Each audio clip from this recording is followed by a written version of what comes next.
அதிகாரம் 1 முதல் 12 முடிய உள்ள வசனங்கள். ஒருவர் முன்பாக வந்து வாசிக்கும்படி அன்போடு கேட்டுக்கொள்கிறேன்.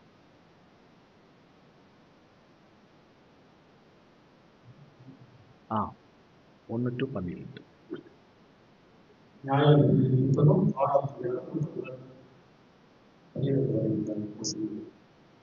பின்னும் இஸ்ரவேல் புத்திரர் கர்த்தரின் வார்த்தைக்கு பொல்லாப்பானதை செய்வார்கள். அப்பொழுது கர்த்தர் அவர்களை 7 வருஷம் மீதியானியரின் கையில் ஒப்புக் கொடுத்தார்.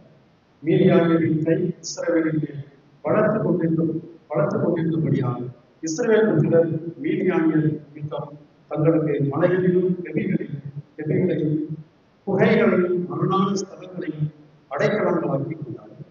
இஸ்ரவேலர் விதையில் இருக்கும் போது மீதியானியரும் அமெரிக்கியரும் கிழக்கு புத்திரரும் அவர்களுக்கு விரோதமாய் எழுப்பி வந்து அவர்களுக்கு எதிரே வானை விளக்கி காசாவின் எல்லை மற்றும் நிலத்தின் விளைச்சலை கெடுத்து இஸ்ரவேலிலே ஆகாரத்தைகளையும் ஆடு மாடுகள் கழுதைகளாயும் வைக்காதையில் போவார்கள். அவர்கள் தங்கள் மிருக ஜீவனங்களோடும் தங்கள் கூடாரங்களோடும் வெட்டுக்கிளிகளைப் போல் திறனாய் வருவார்கள். அவர்களும் அவர்கள் உடல்களும் எண்ணி முடியாததாய் இருக்கும். இந்த பிரகாரமாக தேசத்தை கெடுத்துவிட அதிலே வருவார்கள். இப்படி மீதியானியராலே இஸ்ரவேலர் மிகவும் சிறுமைப்பட்டார்கள். அப்பொழுது இஸ்ரவேல் புத்திரர் கர்த்தரை நோக்கி முறையிட்டார்கள். இஸ்ரவேல் புத்திரர் மீதியானியர் நிமித்தம் கர்த்தரை நோக்கி முறையிட்ட போது கர்த்தர் ஒரு தீர்க்கதரிசியை அவர்களிடத்தில் அனுப்பினார். அவன் அவர்களை நோக்கி, இஸ்ரவேலின் தேவனாகிய கர்த்தர் உரைக்கிறது என்னவென்றால், நான் உங்களை எகிப்திலிருந்து வரவும் அடிமைத்தன வீட்டிலிருந்து புறப்படவும் செய்து எகிப்தியர் கையில் நின்றும் உங்களை ஒடுக்கின யாவருடைய கையில் நின்றும் உங்களை ரட்சித்து அவர்களை உங்களுக்கு முன்பாக துரத்தி அவர்கள் தேசத்தை உங்களுக்கு கொடுத்து, நான் உங்கள் தேவனாகிய கர்த்தர் என்றும் நீங்கள் குடியிருக்கும் அவர்கள் தேசத்தில் உள்ள எமோரியருடைய தேவர்களுக்கு பயப்படாதீர்கள் என்றும் உங்களுக்கு சொன்னேன். நீங்களோ என் சொல்லை கேளாதே போனீர்கள் என்கிறார் என்று சொன்னார்.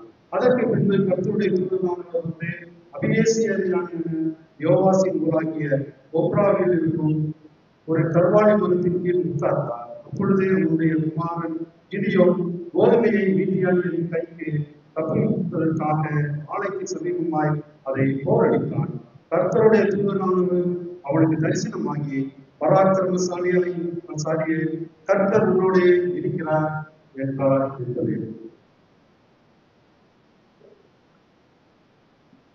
கர்த்தரும் அருமை இரட்சகரும் அருள்நாதருமாகி கிறிஸ்து இயேசுவிலிருந்து கிருபையும் சமாதானமும் நல் பேராசீர்வாதம் நம் அனைவருக்கும், குறிப்பாக இந்த அற்புதமான வெள்ளிக்கிழமையின் பகற்காலை வேளையில் ஆண்டுடைய சமூகத்திலே காத்திருக்கிறேன் நம்ம ஒரு இறுதியாய் உண்டாவதாக. ஆமென். இந்த அற்புதமான வேளையிலே சிந்தனைக்காக தெரிந்து கொள்ளப்பட்ட திருமறை வசனம் முன்பு வாசி கேட்ட பகுதியிலிருந்து ஒரு வசனத்தை நான் உங்களுக்கு முன்பாக வைக்க ஆசிக்கின்றேன். கர்த்தருடைய தூதன 12வது வசனம், நியாயாதிபதிகளின் புஸ்தகம் 6வது அதிகாரம் 12வது வசனம். கர்த்தருடைய தூதனானவர் அவனுக்கு தரிசனமாகி, பராக்கிரமசாலியே, கர்த்தர் உன்னோடே இருக்கிறார் என்றார். பராக்கிரமசாலியே, கர்த்தர் உன்னோடே இருக்கிறார் என்றார். கண்களை மூடுவோம், ஆண்டவரை நோக்கி பார்த்து செபிப்போம். அன்பின் பரலோக கர்த்தாவே, இந்த ஆசீர்வதிக்கப்பட்ட அற்புதமான வேலைக்காக நாங்கள் உமக்கு நன்றிகளையும் உமக்கு நாங்கள் ஸ்தோத்திரங்களையும் உமக்கு நாங்கள் துதிகளையும் ஏறெடுக்கின்றோம். இந்த அருமையான வேளையிலே சிந்திக்க இருக்கின்ற வார்த்தைகளை எங்களுடைய வாழ்வுக்கு ஆசீர்வாதமாக்கித்தார். இந்த வார்த்தைகளை கொண்டு எங்களுடைய உள்ளான மனுஷனை பலப்படுத்தும். ஆண்டவரே, உடைய வார்த்தையினால் நாங்கள் பலப்படுத்தப்பட்ட மக்களாய், வாழ்க்கையில புதிய நம்பிக்கையும் புதிய உற்சாகத்தை பெற்ற மக்களாய் இந்த இடத்தை விட்டு கடந்து செல்ல ஆண்டவர் கிருபை புரிய வேண்டும் என்று கொண்டாடி செல்கிறோம். கடந்து வந்திருக்கிறேன், உங்களுடைய வார்த்தைகளுக்காய் காத்திருக்கிறேன். அன்பு பிள்ளைகளோ, ஒருவரையும் உம்முடைய வசனத்தை கொண்டே ஆசீர்வதிப்பீராக. இயேசு நாமத்தில் செபிக்கிறோம். ஜெபங்கேளும் அன்பு நிறைந்து நல்ல கர்த்தாவே, ஆமென். கிறிஸ்துவுக்குள் அன்பானவர்களே, இந்த நாளிலே வெற்றி தாமதிப்பது ஏன் என்ற தலைப்பிலே இந்த திருமறையை அடிப்படையாக கொண்டு சில வார்த்தைகளை உங்களோடு நான் பகிர்ந்து கொள்ள நான் ஆசிக்கின்றேன். வெற்றி தாமதமாவது ஏன்? குறிப்பாக தாமதம் அப்படி என்று சொன்னாலே நமக்கு பிடிக்காது. பஸ் ஸ்டாண்டில் பஸ்ஸுக்காக காத்து நிற்கும் போது 10 மணிக்கு வர வேண்டிய பஸ் 10:05 வந்தால் கொஞ்சம் 5 நிமிடம் தாமதமானாலே நாம் நமக்குள்ளேயே புலம்புகிறோம், என்ன பஸ்ஸை காணோமே அப்படி என்று புலம்புகின்றோம். அதே போல ட்ரெயினுக்கு போய் காத்து நின்றால் கூட ஒரு 1/2 hour ட்ரெயின் லேட் என்று சொன்னாலே என்னாச்சு, என்ன ப்ராப்ளம் ஆச்சு யா அப்படி என்ற ஒரு புலம்பலை நாம் புலம்பி தள்ளுகின்றோம். அப்போ தாமதம் என்பது நம் யாருக்கு பிடிப்பதில்லை. எந்த காரியத்திலும் சரிதான். ஆசீர்வாதம் கூட நாம் நினைத்த நேரத்தில் நினைத்த வேளையில் கிடைத்து விட வேண்டும் அப்படின்னு தான் விரும்புகிறோம். அதே போல நம்முடைய வாழ்க்கையிலும் வெற்றி நாம் நினைத்த நேரத்தில் நாம் பெற்றுக்கொள்ள வேண்டும் அப்படின்னு நினைக்கிறோம். ஆனால் சில நேரத்தில் அது தாமதமாகிறது. அந்த தாமதத்திற்கு காரணம் சில நேரத்தில் நம்முடைய வாழ்க்கையில் உள்ள சில குறைபாடுகள் தான் அதற்கு காரணமாயிருக்கு. ஒரு பஸ் தாமதமாகிறது அல்லது ட்ரெயின் தாமதமாகிறது அப்படின்னு சொன்னால் அதுக்கு வேறு காரணங்கள் இருக்கு. ஆனால் நம்முடைய வாழ்க்கையிலே வெற்றி தாமதமாகிறது என்று சொன்னால் நம்முடைய வாழ்க்கையின் ஒரு சில குறைபாடுகளினால் தான், ஆன்மீக வாழ்க்கையில இருக்கிற குறைபாடுகளினால் தான் நம்முடைய வெற்றி தாமதமாகி கொண்டே போகிறது. இங்கே பாருங்கள், ஒரு அற்புதமான ஒரு திருமறை பகுதி. கடவுள் இஸ்ரவேல் ஜனத்தை எகிப்து தேசத்தின் அடிமைத்தனத்திலிருந்து மீட்டு வந்து சொன்னார், கானான் தேசத்தை சொன்ன வாக்கு கொடுத்தபடி கானான் தேசத்தை சுதந்தரிக்க செய்தார். ஆனால் அந்த தேசத்திலே வந்தபோது சில நேரங்களிலே இந்த இஸ்ரவேல் ஜனங்கள் கடவுளை மறந்து போனார்கள், கடவுளை விட்டு பின்வாங்கி போனார்கள், கடவுளுக்கு பிரியமில்லாத அந்நிய தெய்வ வழிபாட்டிலே அவர்கள் இறங்கி விட்டார்கள். ஆகையினாலே சில நேரத்தில் கடவுளுடைய கோபம் அவர்கள் மேல் வெளிப்பட்டது. இதே போன்ற ஒரு சூழ்நிலை தான் இங்கே வந்திருக்கிறதை நாம் பார்க்கிறோம். இதே போல இஸ்ரவேல் ஜனங்கள் தவறு செய்த போது கடவுள் மிக தெளிவாக சொன்னார். எத்தனை ஆண்டு? 7 ஆண்டு காலம் மீதியானியருடைய கையிலே ஒப்பு கொடுத்தார். இந்த இஸ்ரவேல் ஜனங்களை மீதியானியரிடம் எத்தனை ஆண்டுகள்? 7 ஆண்டுகள் ஒப்பு கொடுத்தார். அப்போ பாருங்க, இந்த இஸ்ரவேல் ஜனங்கள் பாடுபட்டு நிலங்களிலே உழுது பயிர் செய்து வைப்பார்கள். அறுவடை காலத்திலே யார் வருவார்? இந்த மீதியானியர்கள் வருவார்கள். அறுவடையை பயிர் அப்படியே முற்றி நிற்கும் கதிர்கள் எல்லாவற்றையும் அறுவடையை அவர்கள் பலனை அவர்கள் எடுத்துக்கொண்டு அவர்கள் சென்று விடுவார்கள். இப்பேற்பட்ட ஒரு போராட்டம் நிறைந்த ஒரு வாழ்க்கை இந்த இஸ்ரவேல் ஜனங்கள் சந்தித்துக் கொண்டே இருந்தார்கள். எப்படி வருவார்கள், எங்கிருந்து வருவார்கள் என்று தெரியாது. நினையாத தருணத்திலே, எதிர்பாராத வேளையிலே வந்து எல்லா உழைப்புகளையும் அவர்கள் சுரண்டி கொண்டு போய் கொண்டிருந்தார்கள். அப்போதுதான் இவர்களுக்கு, இந்த இஸ்ரவேல் ஜனங்களுக்கு என்ன செய்வது என்று தெரியவில்லை. வேற வழியில்லை, கடவுளிடத்திலே அவர்கள் முறையிட்டார்கள் என்று வேதம் சொல்லுகிறது. கடவுள் அவர்களுடைய கூக்குரலுக்கு செவி கொடுத்தார். இனி அவர்களை மீட்டு ரட்சிக்க வேண்டும். அப்பேற்பட்ட சூழ்நிலையிலே தான் கடவுள் கிதியோன் என்ற ஒரு மனுஷனை தெரிந்தெடுத்து தூதனை அவனிடத்திலே அனுப்புகிறார். தூதன் வந்து சொன்ன கூற்றை தான் நான் 12வது வசனத்திலே உங்களுக்கு முன்பாக வைத்திருக்கிறேன். 12வது வசனம் சொல்லுகிறது, கர்த்தருடைய தூதனானவர் அவனுக்கு தரிசனமாகி, பராக்கிரமசாலியே, கர்த்தர் உன்னோடு இருக்கிறார் என்றார்.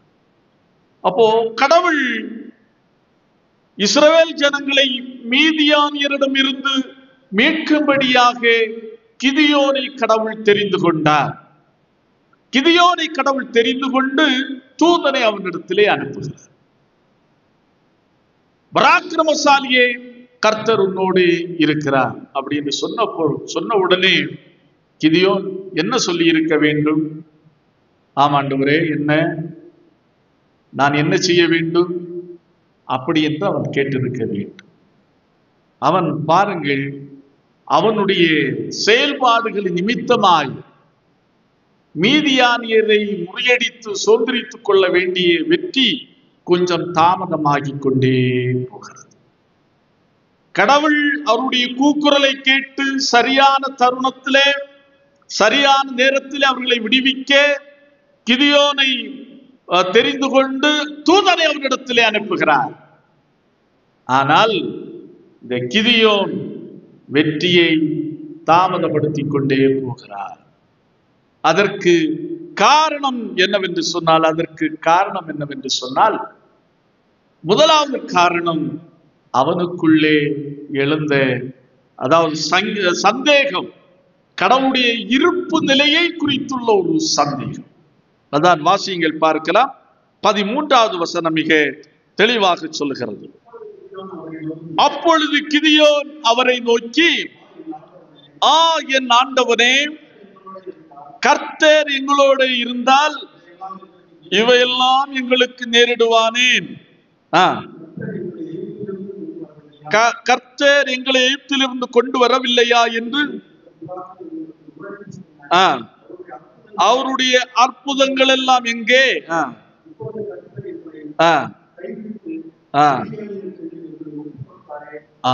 போதும். கடவுளுடைய இருப்பு நிலையை குறித்தே இந்த கிதியோன் சந்தேகப்படுகிறார்.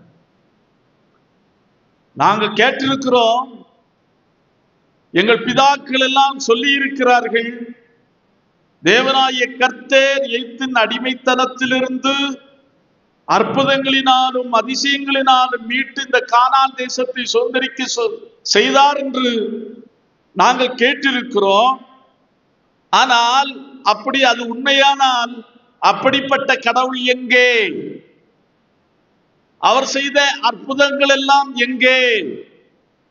அவர் உண்மையாகவே அன்றைக்கு அவர்தான் மீட்டு ரட்சித்திருந்திருப்பார். ஆனால் அவர் அற்புதங்களினாலும் அதிசயங்களினாலும் ஜனங்களை மீட்டு, எங்கள் முதாத்தையர்களை மீட்டு ரட்சித்திருப்பாரானால் அவர் இப்ப எங்க போனார்? அதுதான் கேள்வி.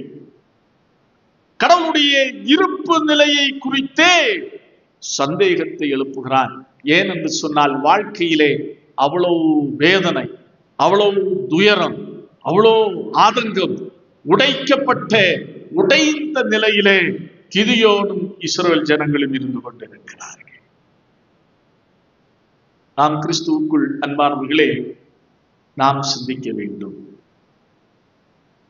இங்கே அந்த தூதனுடைய அழைப்பை ஏற்று குரலுக்கு செவி கொடுத்து என்ன செய்ய வேண்டும் அப்படி என்று கேட்டு அடுத்த கட்ட நடவடிக்கைக்குள்ளே இறங்கியிருந்திருப்பான். ஆனால் கிதியோன் சீக்கிரத்திலேயே மீதியானியரை முறியடித்து ஒரு வெற்றி கொடியை நாட்டி இருக்க முடியும். ஆனால் அவனுடைய சந்தேகம் இந்த வெற்றியை தாமதப்படுத்தி கொண்டே போகிறது. கடவுள் எங்களோடு இருந்தால் இவைகளெல்லாம் எங்களுக்கு சம்பவிப்பானேன்? எங்களுக்கு நடக்கிறது. இன்றைக்கு நம்முடைய வாழ்க்கையில கூட அப்படிதான். நன்றாக இருக்கின்ற போது ஆண்டவருடைய சமூகத்தை நாடி வருவோம், தேடி வருவோம், ஜெபிப்போம். ஆனால் நம்முடைய வாழ்க்கையிலே பிரச்சனை, நம்முடைய வாழ்க்கையிலே குறைபாடு, நம்முடைய வாழ்க்கையிலே தோல்வி, நம்முடைய சரீரத்திலே எதிர்பாராத வியாதி, அப்படி என்று வருகின்ற மாத்திரத்திலே கடவுள் எங்கே இருக்கிறார் அப்படி என்ற கேள்விதான் நமக்குள்ளே எழும்புகிறது.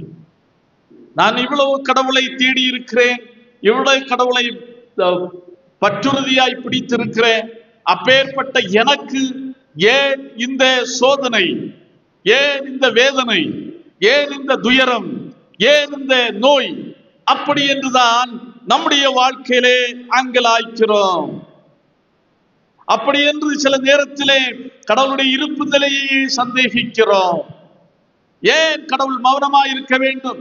ஏன் கடவுள் அமைதி காக்கிறார் என்னுடைய காரியத்திலே என்று அநேக நேரத்திலே சந்தேகத்தை எழுப்புகிறோம்.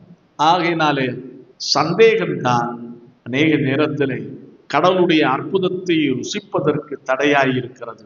சந்தேகம்தான் நம்முடைய வாழ்க்கையிலே நாம் சுதந்திரித்துக் கொள்ள வேண்டிய வெற்றி நாம் சுதந்திரித்துக் கொள்ள முடியாமல் தாமதமாகி கொண்டு போய்கொண்டே இருக்கிறது. இதைத்தான் திருமறையிலே நாம் பார்க்கிறோம். பாருங்கள், மத்தேயு எழுதிய நற்செய்தி நூல் 14வது அதிகாரம் 31வது வசனத்தை ஒருவர் வாசியுங்கள். மத்தேயு எழுதிய நற்செய்தி நூல் 14வது அதிகாரம் 31வது வசனம். அற்ப விசுவாசியே, ஏன் சந்தேகப்பட்டாய்? அப்படி என்று வருகிறார். அற்ப விசுவாசியே, ஏன் சந்தேகப்பட்டாய்? கடவுள் யாரை பார்த்து கேட்டார்? யாரை பார்த்து கேட்டார்? பேதுருவை பார்த்து கேட்டார். பேதுருவை பார்த்து கேட்டார். கடலில் மேல் நடக்க முயன்ற பேதுருவை பார்த்து கேட்டார். கடலில் மேல் நடக்க முயன்று தண்ணீருக்குள்ளே அமிழ்ந்து கொண்டிருந்த பேதுருவை பார்த்து கேட்டார். அற்ப விசுவாசியே, ஏன் சந்தேகப்பட்டாய்? அதே போல மத்தேயு 21வது அதிகாரம் 21வது வசனத்தை ஒருவர் வாசியுங்கள். மத்தேயு 21வது அதிகாரம் 21வது வசனம்.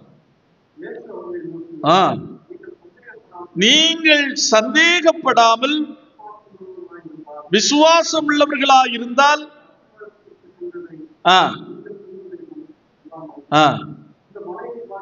இந்த மலையை பார்த்து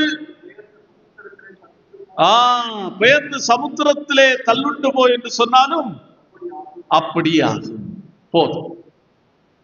நாம் சிந்தித்து பார்க்க வேண்டும். கடவுள் மிக அழகாக தெளிவாக சொல்லுகிறார். என்ன சொல்லுகிறார்? நீங்கள் சந்தேகப்படாமல் விசுவாசம் உள்ளவர்களாய், நீங்கள் சந்தேகப்படாமல் விசுவாசம் உள்ளவர்களாய் மலையை பார்த்து பெயர்ந்து போய் கடலிலே போய் விழுந்து சொன்னாலும் அப்படியே நடக்கும் என்று இயேசு சொல்கிறார். இன்றைக்கு நம்முடைய வாழ்க்கையில் அப்படிதான். சந்தேகம், இது எங்க நடக்க போகிறது? இந்த அற்புதம் எங்க நடக்க போகிறது? சாட்சியை கேட்டோம், இது என்னுடைய வாழ்வுக்கு இது எங்க நடக்கும்? என்னுடைய வாழ்க்கையில கடவுள் இது எங்க செய்ய போகிறார்? அப்படி என்றுதான் அநேக நேரத்தில் நாம் சந்தேகப்படுகிறோம். இந்த சந்தேகம்தான் அநேக நேரத்தில் ஒரு பெரும் தடுப்பு சுவராக நம்முடைய வெற்றியை சுதந்திரித்துக் கொள்வதற்கும் நம்முடைய ஆசீர்வாதத்தை சுதந்திரித்துக் கொள்வதற்கும் ஒரு தடுப்பு சுவராக நமக்கும் கடவுளுக்கும் இடையே நின்று கொண்டிருக்கிறது. அதான் யாக்கோபு அப்போஸ்தலன் மிக அருமையாக மிக தெளிவாக சொல்லுகிறார். சந்தேகப்படுகிறவன் காற்றினால் அடிபட்டு அலைகிற கடல் அலைக்கு ஒப்பாய் இருக்கிறார். அவன் இப்படிதான் ஆடிக்கிட்டே இருப்பான். ஒரு ஸ்திரத்தன்மை, ஒரு நிலைத்தன்மை அவனுக்குள்ளே இருக்காது. ஆம், கிறிஸ்து இயேசுவுக்குள் அன்பானவர்களே, நீங்கள் ஒரு வித்தியாசமான சூழ்நிலைகளிலே இந்த நாளிலே ஆண்டவருடைய சமூகத்திலே கடந்து வந்திருக்கலாம். கடவுள் உங்களுடைய வாழ்க்கையிலே மாற்றங்களையும் கடவுள் உங்களுடைய வாழ்க்கையிலே திருப்பு முனைகளையும் ஏற்படுத்த வல்லமை உள்ளவராய் இருக்கிறார். அதற்கு அடிப்படை தேவை நம்முடைய வாழ்க்கையில் இருக்கிற சந்தேகங்களை நாம் அப்புறப்படுத்த வேண்டும். குடும்பத்திலே சந்தேகம் வந்தால் எப்படி குடும்பம் ஒரு சமாதானமற்ற நிலைக்கு தள்ளப்படுமோ அது ஆன்மீகத்திலேயும் பொருந்தும். ஆன்மீக வாழ்விலே கடவுளுடைய இருப்பு நிலையை குறித்தும் கடவுளுடைய செயல்பாடுகளை குறித்தும் துளியளவு சந்தேகம் வந்தாலும் நாமும் அலைந்து கொண்டுதான் இருப்போம் என்பதை நாம் புரிந்து கொள்ள வேண்டும். இதுதான் இந்த கிதியோனிடத்திலே காணப்பட்ட ஒரு பெரிய குறைபாடு. என்ன குறைபாடு? கடவுளுடைய இருப்பு நிலையை குறித்து சந்தேகப்பட்டான். எங்கள் மூதாதையர்களுடைய தெய்வத்தை குறித்து நாங்கள் கேள்விப்பட்டிருக்கிறோம். ஆனால் உண்மையாகவே அவர் இருப்பார் என்று சொன்னால் ஏன் நாங்கள் இந்த நிலைமைக்கு இப்போது தள்ளப்பட வேண்டும்? அவர் செய்த அற்புதங்கள் எல்லாம் எங்கே? நாங்கள் எவ்வளவு கடுமையாக பிரயாசப்பட்டு உழைக்கிறோம். அறுவடை நேரத்திலே, நாங்கள் பயனை சுதந்திரித்துக் கொள்ள வேண்டிய நேரத்திலே இந்த மீதியான்கள் வந்து எல்லாவற்றையும் கொள்ளையடித்துக் கொண்டு போய் விடுகிறார்கள். கடவுள் இருப்பாரானால் அவர் எங்கே? அப்படி என்று அவன் சந்தேகப்பட்டு அவன் பேசினான். ஆகையினால் வெற்றி பெற வேண்டிய வெற்றி கொஞ்சம் தாமதமாகிறது.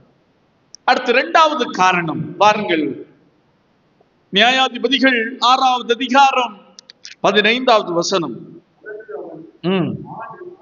அதற்கு அவன், என் ஆண்டவரே, நான் இஸ்ரவேலை இதனாலே இரட்சிப்பேன். இதோ மனாசையில் என் குடும்பம் மிகவும் எளியது. என் தகப்பன் வீட்டில் நான் எல்லாரிலும் சிறியவன். இரண்டாவது வந்து தாழ்வு மனப்பான்மை. தாழ்வு மனப்பான்மை நம்முடைய வாழ்க்கையில இருக்கக்கூடாத ஒரு மிக முக்கியமான ஒரு காரியம் என்னவென்று சொன்னால் தாழ்வு மனப்பான்மை. அது ஒருபோது நம்மை வெற்றி சுதந்திரித்துக் கொள்ள விடாதது. நம்மை அப்படியே தட்டி தட்டி தட்டி தட்டி நம்மை அப்படியே வைத்திருக்கு. அதான் நாம் இங்கே பார்க்கிறோம். அதாவது கிதியோனை பார்த்து சொல்லுகிறார், நீ போப்பா, நீதான் மீதியானிடமிருந்து இஸ்ரவேல் ஜனங்களை ரட்சிக்க வேண்டும். அவன் கேட்கிறான், நான் எதனால் ரட்சிப்பேன்? பாருங்க, முதல்ல சொல்லுகிறான், நான் குடும்பத்திலே மனாசேலின் குடும்பம் மிகவும் எளியது. குடும்ப சூழலை சொல்லுகிறான். குடும்ப சூழலிலே எங்கள் குடும்பம் மிகவும் எளிய குடும்பம். அர்த்தம் சொல்கிறான், என் தகப்பன் வீட்டில் எல்லாரிலும் தான் சரி. அந்த தாழ்வு மனப்பான்மை வந்து குடும்பத்தை குறித்தும் தன்னுடைய நிலைமையை குறித்தும் அவன் பார்க்கிறான். பார்த்து நான் இதுக்கு தகுதி உள்ளவன் அல்ல அப்படிங்கிற எண்ணம் அவனுக்குள்ளே அவன் உருவாக்கி கொண்டான். இன்றைக்கும் நம்முடைய வாழ்க்கையிலே அப்படிதான். கடவுள் ஒரு காரியத்திற்காக ஒரு திட்டத்தோடு நமக்கு வாய்ப்பை தருகின்ற போது, நம்மை அழைக்கின்ற போது நாம் அதை தட்டி கழிக்கின்றோம். ஐயோ, இதற்குரிய வசதி படைத்தவன் நான் அல்ல, இதற்குரிய தகுதி படைத்தவன் நான் அல்ல, இதற்குரிய படிப்பும் என்னிடத்தில் இல்லை, இதற்குரிய தாளந்துகளும் என்னிடத்தில் இல்லை, இதற்குரிய திறமைகளும் என்னிடத்தில் இல்லை. அப்படி என்று தாழ்வு மனப்பான்மையினாலே நம்முடைய வாழ்க்கையிலே அநேக நேரத்திலே ஒதுங்கிக் கொள்கிறோம். இதுதான் நம்முடைய வாழ்க்கையிலே அநேக நேரத்திலே வெற்றியை சுதந்திரித்துக் கொள்வதற்கு நம்முடைய வாழ்க்கையிலே தடையாய் இருக்கிறது. நம்மிடத்திலே இருக்கிற தாழ்வு மனப்பான்மையை நம்மை விட்டு அகற்ற வேண்டும். தாழ்வு மனப்பான்மையை நம்மை விட்டு அகற்ற வேண்டும். நிக்கோலஸ் ஜேம்ஸ் வியூஜி என்கிற ஒரு மனுஷன் ஆஸ்திரேலியா நாட்டிலே ஒரு கிறிஸ்தவ பெற்றோருக்கு மகனாக பிறக்கின்றார். நிக்கோலஸ் ஜேம்ஸ் வியூஜி என்ற ஒரு மனிதன். அவன் பிறக்கின்ற போது விசேஷம் என்னவென்று சொன்னால் 2 கைகளும் கிடையாது, 2 கால்களும் கிடையாது. எப்படி இருக்கும்? பெற்றோருக்கு எப்படி இருக்கும் என்று பார்க்க வேண்டும். அப்போ ஒரு குழந்தைய ஒரு 10 போதுதான் தூக்கிட்டு வைக்கணும், விளையாடணும், அந்த மாதிரி தான் இருந்துச்சு. 2 கைகளும் கிடையாது, 2 கால்களும் கிடையாது. அப்போ ஸ்கூலில் கொண்டு போனாலும் முதல்ல அட்மிஷன் மறுத்தார்கள். அடுத்து கொஞ்சம் அட்மிஷனை கொடுத்தாங்க. எல்லாருடைய நகைப்புக்கும் இகழ்ச்சிக்கும் ஆளானான். கடைசியில அவன் எல்லாரும் பார்க்கிறான், கம்பேர் பண்றான். பாருங்க, எல்லாருக்கும் கைகள் இருக்கிறது, கால்கள் இருக்கிறது, எனக்கு கைகள் இல்லை, கால்கள் இல்லை. இந்த கைகளும் கால்களும் இல்லாமல் எப்படி இந்த உலகத்திலே என்னுடைய வாழ்க்கையை நான் எப்படி இந்த உலகத்திலே வாழ முடியும்? அப்படி என்று சொல்லி தன்னுடைய 8வது வயதிலேயே தண்ணீருக்குள்ளே விழுந்து சாக முற்படுகின்றார். ஆனால் பெற்றோருடைய அரவணைப்பு அவனை பாதுகாத்தது. உனக்காக நாங்கள் இருக்கிறோம் அப்படி என்று சொல்லி வசனத்தினாலும் தெய்வீக அன்பினாலும் அவனை திடப்படுத்தி தைரியப்படுத்தி வளர்த்தார்கள்.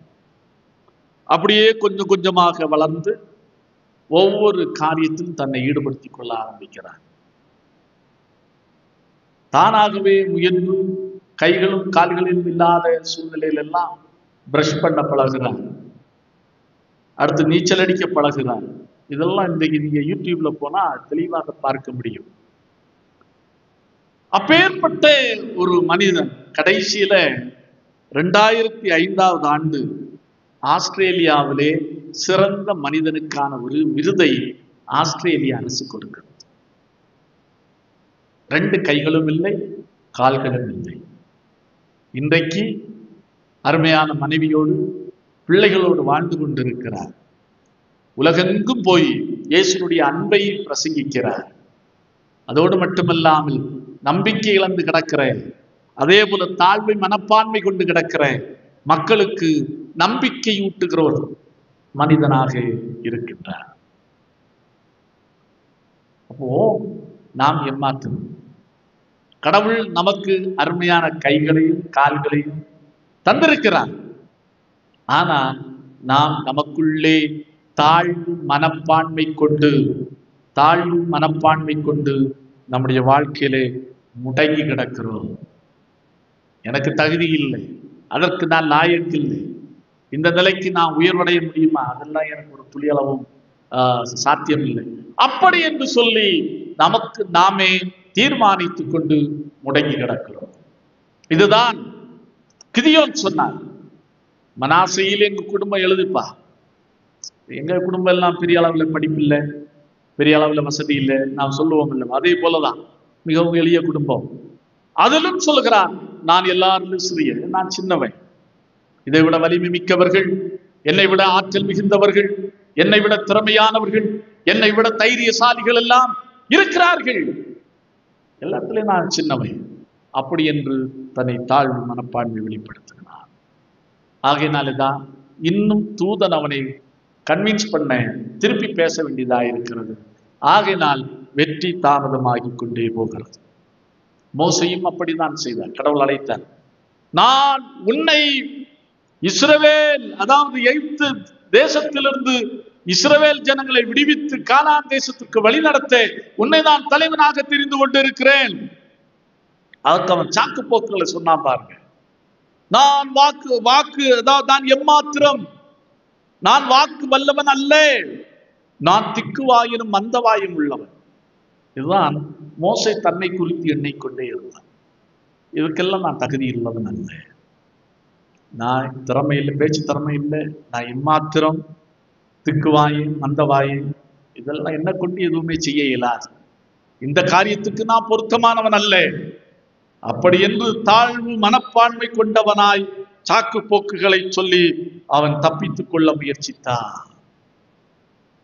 இன்றைக்கு நம்முடைய வாழ்க்கையில் அப்படிதான் நாமும் வெற்றியை சுதந்திரித்துக் கொள்ள முடியாததற்கு காரணம், ஆசீர்வாத வாழ்க்கையின் அடுத்த கட்டத்துக்கு முன்னேற முடியாமைக்கு காரணம் நமக்குள்ளே இருக்கிற தாழ்வு மனப்பான்மையினாலே அநேக நேரத்திலே நாம் ஒடுங்கி கிடக்கிறோம்.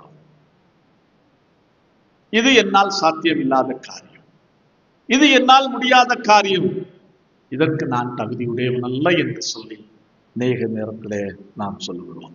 இந்த நிலையிலிருந்து நாம் வெளியே வருவோம் என்று சொன்னால் நிச்சயமாகவே நம்முடைய வாழ்க்கையில் நாம் வெற்றியாளர்களாய், நம்முடைய வாழ்க்கையில் நாம் சாதனையாளர்களாய் திகழ முடியும். மூன்றாவது, வெற்றி தாமதமாவதற்கு காரணம் என்னவென்று சொன்னால் அவன் அடையாளம் தேடினான். முதலாவது சொன்னேன், அவன் சந்தேகப்பட்டான். இரண்டாவது சொன்னேன், அவன் தாழ்வு மனப்பான்மை கொண்டவனாக இருந்தான். மூன்றாவது, அவன் அடையாளத்தை தேடினான். ஆண்டவர் சொல்லுகிறார், எப்போ இருக்கிற பலத்தோட நீ போ, கடவுள் கிதியோனை பார்த்து சொன்னது, அபராக்கிரமசாலியே, கர்த்தர் உன்னோடு இருக்கிறார் அப்படி என்று சொல்லிவிட்டு சொன்ன காரியம், நீ இருக்கிற பலத்தோடு போய் அப்படி என்று சொன்னார்.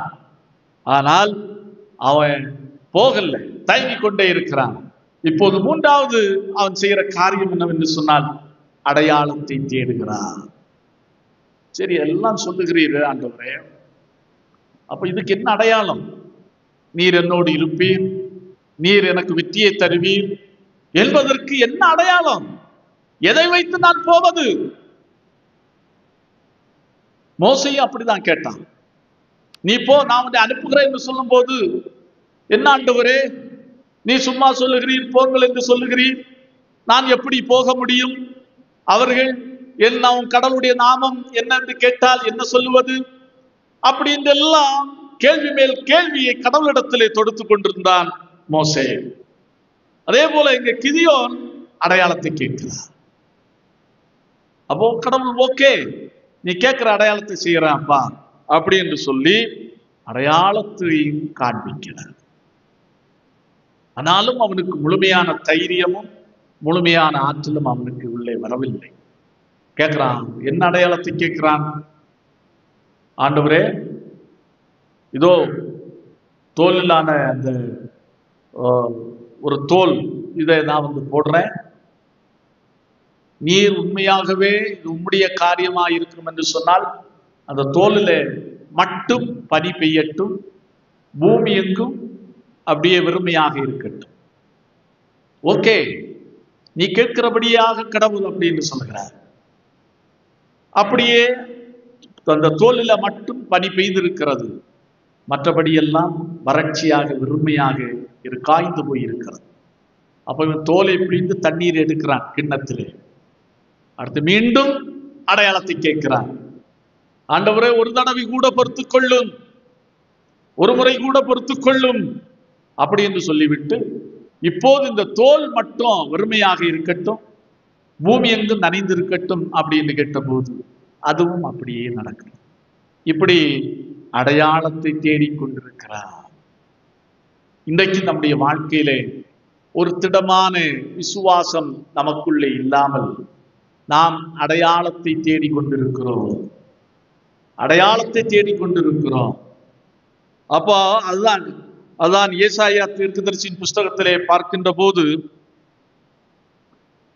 மன்னனை நோக்கி கடவுள் கேட்டார், உனக்கு நீ ஒரு அடையாளத்தை கேளு அப்படின்னு கேட்டபோது ஆகாஷ் மன்னன் சொல்லுகிறான், நான் அடையாளத்தை கேட்டு கடவுளை பரீட்சை செய்ய மாட்டேன், நான் அடையாளத்தை தேடி பரீட்சை செய்ய மாட்டேன் அப்படின்னு சொன்ன உடனே கடவுளே ஒரு அடையாளத்தை சொல்லுகிறார்.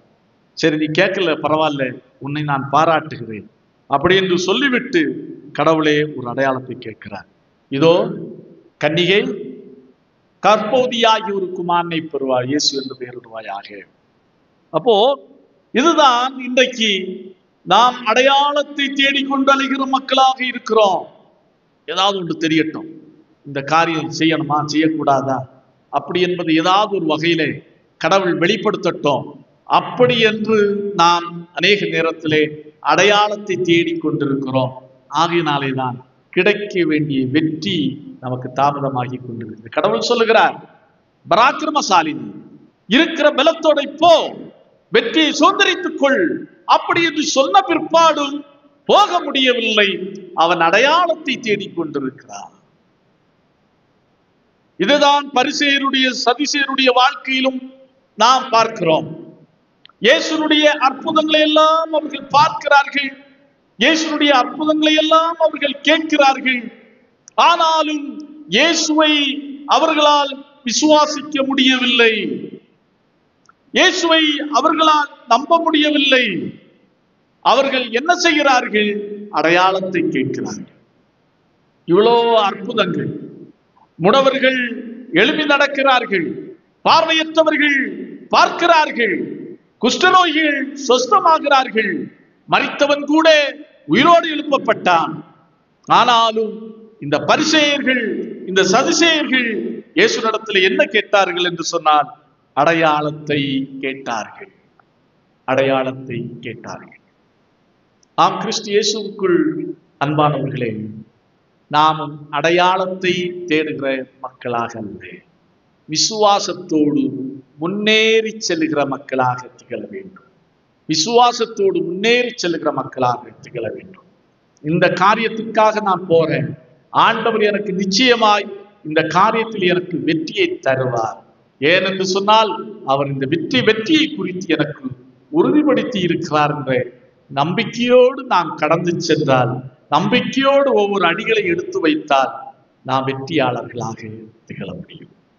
நமக்குள்ளே இருக்கிற சந்தேகம், எழும்புகின்ற சந்தேகம், நமக்குள்ளே இருக்கிற தாழ்வு மனப்பான்மை, நாம் தேவையற்ற அடையாளங்களை தேடிக்கொள்ளுகின்ற நிமித்தமாய் நாம் முழுமையான இறை ஆசீர்வாதத்தையும் முழுமையான ஒரு வெற்றியையும் நம்முடைய வாழ்க்கையிலே பெற்றுக்கொள்ள முடியாமல் தவித்துக் கொண்டிருக்கிறோம்.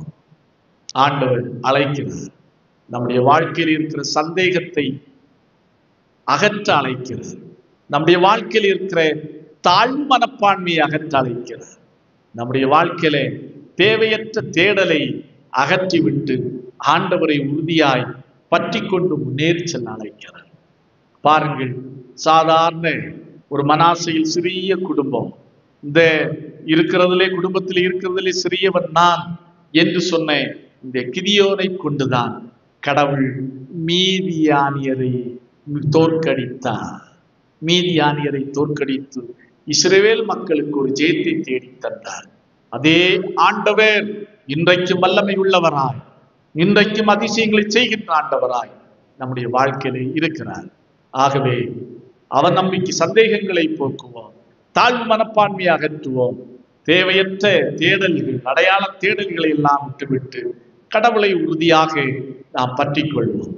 ஆண்டவர் நிச்சயமாய் நம்முடைய வாழ்க்கையிலே பெரிய காரியங்களை செய்வார். ஆண்டவர் தாம் இந்த வார்த்தைகளை கொண்டு நம் ஒவ்வொருவரையும் ஆசீர்வதிப்பாராக. ஆமென். எல்லா புத்திக்கும் மேலான தெய்வ சமாதானம் உங்கள் இருதயங்களையும் சிந்தனைகளையும் கிறிஸ்து இயேசு நாள் மட்டாய் காத்துக் கொள்வதாக. ஆமென்.